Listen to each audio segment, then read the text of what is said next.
एक मुल्क में समंदर के किनारे एक बूढ़ा माहीगीर रहता था। वो मछलियां पकड़कर अपना गुजारा किया करता। समंदर के किनारे ही एक ऊंची चट्टान पर उसकी एक छोटी सी झोंपड़ी थी। बूढ़ा बहुत ही नेक और साबिर था, लेकिन उसकी बुढ़िया बहुत लालची और चिड़चिड़े मजाज की थी। दुनिया में बहुत से लोगों की आदत ही ऐसी होती है कि अपने मौजूदा हालात पर उन्हें सब्र नहीं होता। उनकी जिंदगी रोते चलाते ही गुजरती है। इस बुढ़िया की आदत भी ऐसी ही थी। बेचारा बूढ़ा माहीगीर दिन भर आंधी तूफान में समंदर के किनारे मछलियां पकड़ता और शाम को जब मछलियों से भरी हुई टोकरी लेकर घर आता तो वो बुढ़िया इसका बोझ उतारने और जाल सुखाने में मदद देने के बजाय उसे जली कटी सुनाती। वो कहती, ओहो, आ गई दिन भर मटर गश्त करके।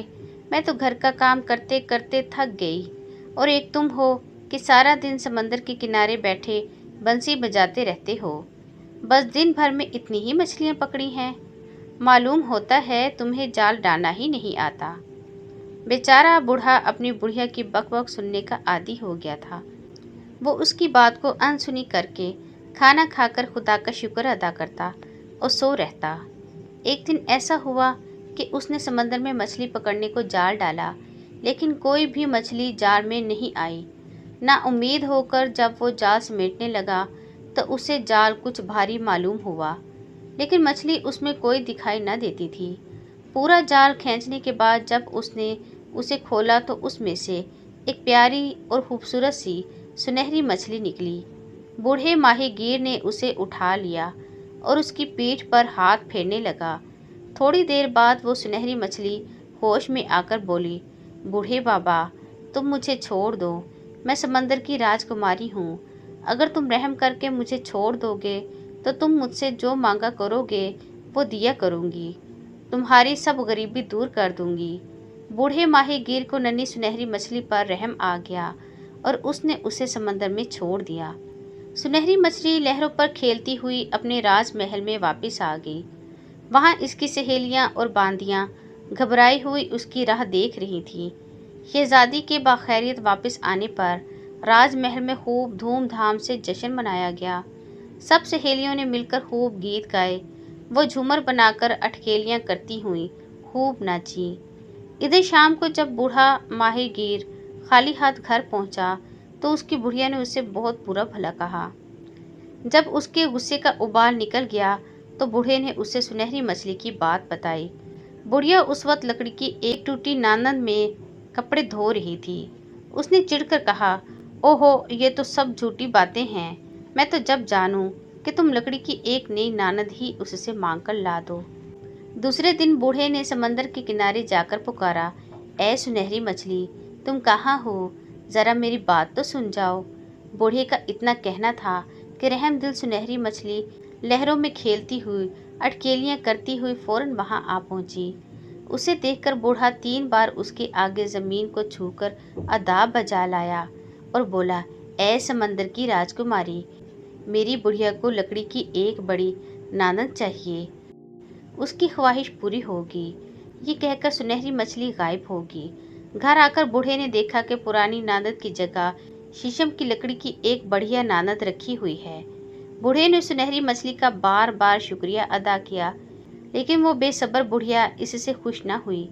वो नफरत से बोली, लकड़ी की नाकद कौन सी बड़ी चीज़ है जिसके लिए तुम 10 बार शुक्रिया अदा कर रहे हो। कल तुम जाकर उससे कहना कि इस झोंपड़ी के बदले हमें एक बढ़िया सा मकान चाहिए। दूसरे दिन सुबह अंधेरे ही उस बूढ़े को बगैर कुछ खिलाए पिलाए समंदर के किनारे भेज दिया। बेचारे बूढ़े माहीगीर ने वहां आकर फिर पुकारा, ऐ समंदर की राजकुमारी, तुम कहाँ हो? मेरी बात सुनो। समंदर में लहरें उठी और उन पर बल खाती हुई सुनहरी मछली आ पहुंची। बूढ़े ने अपनी टोपी से 3 बार जमीन को छूकर बंदगी की और बोला, ऐ मेरी सुनहरी मछली, मेरी बुढ़िया को इस झोंपड़ी में रहने से बहुत तकलीफ होती है। उसे एक अच्छा और पक्का घर चाहिए। उसकी ख्वाहिश पूरी होगी। ये कहकर सुनहरी मछली फिर गायब होगी। घर आकर बूढ़े ने देखा कि टूटी फूटी झोंपड़ी की जगह एक बढ़िया मकान खड़ा है। उसमें खाने पीने और रहने के सब साजो सामान हैं। सहन में गाय बंधी है, घर के आसपास मुर्गियां दाना चुग रही हैं, चारों तरफ अनाज के खेत लहलहा रहे हैं। ये सब कुछ देखकर बूढ़ा बुढ़िया से बोला, अब तो हम एक अच्छे खाते पीते किसान की तरह सुख से रहेंगे। भला अब हमें किस बात की कमी है। खैर, बूढ़े ने कुछ दिन तो चैन से बसर किए, लेकिन वो बेसब्र बुढ़िया अपने मौजूदा हालात से कभी खुश न होने वाली थी। उसे यही पछतावा था कि इस झोंपड़ी के बदले एक बड़ी हवेली क्यों न मांग ली। वो सोचने लगी कि एक किसान औरत की तरह मुझे अपना सब काम खुद ही करना पड़ता है। खेतों की देखभाल, गाय की खिदमत, घर का धंधा, ये क्या थोड़ा काम है। किसानों से तो रईस अच्छे, जिन्हें कुछ मेहनत तो नहीं करना पड़ती। इसलिए उसने एक दिन अपने बूढ़े से फिर कहा, मैं मेहनत मजदूरी की इस जिंदगी से तंग आ गई हूँ। अब मैं भी रईसों की बीवियों की तरह शानो शौकत से रहना चाहती हूँ। इसलिए तुम जाकर सुनहरी मछली से कहो कि मुझे हवेली, नौकर चाकर और सुख के सब सामान से माला माल कर दे। ये सुनकर बेचारा बूढ़ा माहीगीर फिर समंदर के किनारे आया। हिचकिचाते हुए उसने फिर समंदर की राजकुमारी को पुकारा। इस बार समंदर में ज्यादा ऊंची लहरें उठी और सुनहरी मछली उन पर सवार होकर आई। बूढ़े ने फौरन 3 बार झुककर फिर सलाम किया और बोला, ऐ मेरी रहमदिल राजकुमारी, मेरी बुढ़िया अब रईसों की तरह सुख और आराम की जिंदगी बसर करना चाहती है। उसकी ख्वाहिश पूरी हो गई। ये कहकर सुनहरी मछली फिर गायब होगी। घर आकर बूढ़े ने देखा कि उसके मकान की जगह एक आलीशान बड़ी सी हवेली खड़ी है। उसके कमरे खूब सजे हुए हैं। 8-10 नौकर नौकरानियां बुढ़िया की खिदमत में हाजिर हैं। कोई उसके बाल संवार रही है, कोई आईना लिए खड़ी है, एक बांदी पोशाक लिए खड़ी है, दूसरी के हाथ में नए जूते हैं। मेज पर तरह तरह के खाने रकाबियों में चुने हुए हैं। तिजोरियों में धन दौलत और जेवर भरे हुए हैं। ये सब देखकर बूढ़े ने सुनहरी मछली का दिल ही दिल में बार बार शुक्रिया अदा किया। लेकिन इस कदर धन दौलत पाकर बुढ़िया का दिमाग 7वें आसमान पर पहुंच गया। वो जरा जरा सी बात पर अपने बूढ़े को जली कटी सुनाने लगी, जैसे इस घर में ये कसर है, ये कमी है, ये चीज़ नहीं है, वो चीज़ नहीं है। तुम्हारी सुनहरी मछली को इस बात का ध्यान ही नहीं रहा, वो फलां चीज़ देनी भूल गई। बेचारा बूढ़ा चुपचाप अपनी बुढ़िया की बकवास सुनता रहा। उसे इसकी बेवकूफ़ी पर तरस भी आता, लेकिन वो कुछ कहकर ज़्यादा झगड़ा बढ़ाना नहीं चाहता था। एक दिन बुढ़िया को सैर करने का शौक हुआ। उसने अपने नेक शोहर को घोड़ा गाड़ी जोत कर लाने का हुक्म दिया। बेचारे बूढ़े ने गाड़ी जोत कर दरवाजे के सामने ला खड़ी कर दी। उस शरीर बुढ़िया के बैठते ही घोड़े बहुत उचकने लगे, लेकिन नेक बूढ़े के राज संभालने पर वो बेहिस्सो हरकत चुपचाप खड़े हो गए। बुढ़िया के हुक्म देने पर बूढ़े ने गाड़ी हाँक दी। दूर तक सैर करके जब बुढ़िया वापस आई तो घर आकर बूढ़े पर और भी बरसी। मैं गाड़ी में बैठकर सैर करना पसंद नहीं करती, क्योंकि सड़क पर धूल उड़ती है और जिस तरह लोग रानी को झुक झुक कर सलाम करते हैं, उस तरह लोग मेरे सामने नहीं झुकते। मैं ऐसी घटिया जिंदगी पसंद नहीं करती। तुम कल जाकर अपनी सुनहरी मछली से कहना वो मुझे महारानी बना दे। बेचारा बूढ़ा अपनी बुढ़िया की हठ धर्मी से तंग आ गया था। वो सुनहरी मछली को परेशान नहीं करना चाहता था, मगर वहां न जाने में भी बूढ़े की खैर न थी। उसे मालूम था कि मछली से कुछ मांगे बगैर वापस आने पर बुढ़िया उसे घर में घुसने न देगी। उसने आगा पीछा सोचकर फिर पुकारा, ऐ मेरी सुनहरी राजकुमारी, मेहरबानी करके मेरी बात सुनो। इस बार समंदर में बहुत ऊंची ऊंची लहरें उठी। आखिर एक ऊंची लहर पर चढ़कर सुनहरी मछली आई और उसने पूछा, अब तुम्हारी बुढ़िया को और क्या चाहिए। बूढ़े ने डरते डरते अपनी लालची बुढ़िया की ख्वाहिश बता दी। अच्छा जाओ, बुढ़िया की ये ख्वाहिश भी पूरी हो गई। ये कहकर सुनहरी मछली फिर ओझल हो गई। घर आकर बूढ़े ने देखा कि हवेली की जगह एक महल खड़ा है। उसके चारों तरफ ऊंची दीवारी है। 4 दीवारी के साथ साथ गहरी खुदाई खुदी हुई है। इस किले में महल के सबसे खूबसूरत हिस्से में बुढ़िया बेशुमार नौकर नौकरानियों में घिरी हुई बैठी है।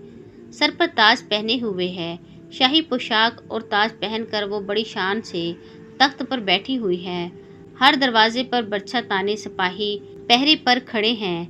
बूढ़े ने वहां जाकर अदब से बूढ़ी महारानी को झुककर सलाम किया। अब बुढ़िया का सर इतना फिर गया था कि अपने जिस नेक शोहर के बदौलत उसे आज महारानी बनने का शर्फ हासिल हुआ था, उसको अपने सामने देखकर वो बिगड़ने लगी। उसने अपने पहरेदारों से कहा, इस भिख मंगे बूढ़े को धक्के मारकर महल से निकाल दो। बेचारा बूढ़ा पहरेदारों के धक्के खाकर महल के बाहर आकर थककर गिर पड़ा। उसकी टोपी पीछे को लुढ़क गई। एक रहमदिल बांदी ने वो टोपी उठाकर चुपके से उसे दी। बेचारा बूढ़ा अब घोड़ों के अस्तबल में रहने लगा। उसे अपनी बुढ़िया के गुरूर पर रह रहकर रंज होता। जब वो सुनता कि बूढ़ी महारानी अपने नौकर नौकरानियों को ठोकरों से उड़ाती है और गलती करने पर हंटर बरसाती है, तो उसे और भी दुख होता। एक दिन रात को समंदर में बहुत तूफान आया। बूढ़ी महारानी उस वक्त सोने जा रही थी। उसे समंदर का गर्जना बिल्कुल पसंद न आया। कुछ देर अपने महल की खिड़की में वो समंदर की उछल कूद देखती रही। फिर उसके दिल में ख्याल आया कि अगर मैं समंदर की रानी बन जाऊं तो समंदर को भी मेरा हुक्म मानना पड़ेगा। फिर वो इस तरह मेरे आगे गरजेगा नहीं। समंदर की रानी बन जाने के बाद मेरा हुक्म सुनहरी मछली पर भी चलेगा। फिर भला मुझसे बढ़कर इस दुनिया में और दूसरा कौन हो सकता है। बस दूसरे ही दिन बुढ़िया ने अपने सिपाहियों को हुक्म दिया कि इस बूढ़े माहीगीर को हाजिर करो। उसके कहने की देर थी कि बेरहम जल्लाद की तरह सिपाहियों ने बेचारे बूढ़े को नंगे सर और नंगे पांव घसीटते हुए इसके सामने ला खड़ा कर दिया। वो नेक दिल बूढ़ा अब अस्तबल में ही खुश था, क्योंकि वहाँ वो चैन से तो रहता था।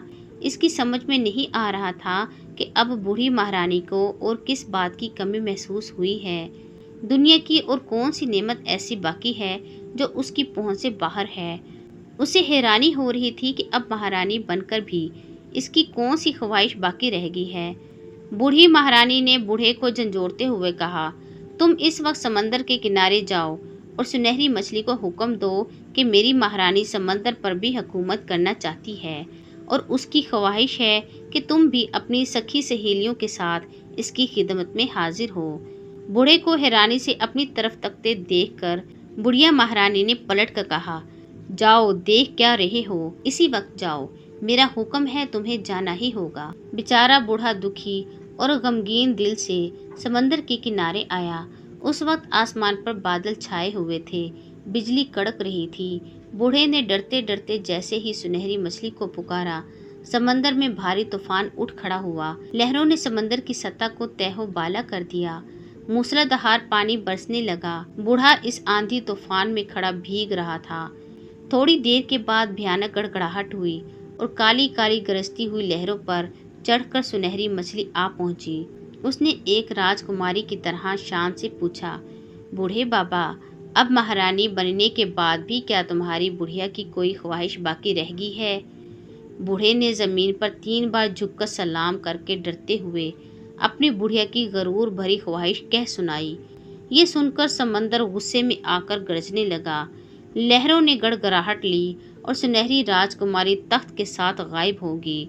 कुछ जवाब न पाकर बूढ़ा चुपचाप महल की जानिब वापस आया तो वहां के बदले हुए रंग ढंग देखकर हैरान रह गया। न वहां महल था, न नौकर नौकरानियां। उनकी जगह वही पुरानी झोंपड़ी थी और वही टूटी नानद। बेसब्र बुढ़िया बैठी उस टूटी नानद में कपड़ों पर साबुन लगा रही थी। ये देखकर बूढ़ा माहीगीर एक फलसफी की तरह बोला, बेसब्र इंसान दुनिया में कभी सुख नहीं पा सकता, गरूर का सर नीचा होकर ही रहता है। मेरे मोहतरम नाजरीन, आपको ये कहानी कैसी लगी? अपनी राय कमेंट में मुझे ज़रूर दीजिएगा। वीडियो पसंद आने की सूरत में वीडियो को लाइक करें, शेयर करें और चैनल को सब्सक्राइब करें। मिलते हैं अगली किसी नई वीडियो में नई कहानी के साथ। तब तक के लिए अल्लाह हाफिज़, फ़ी ईमानिल्लाह।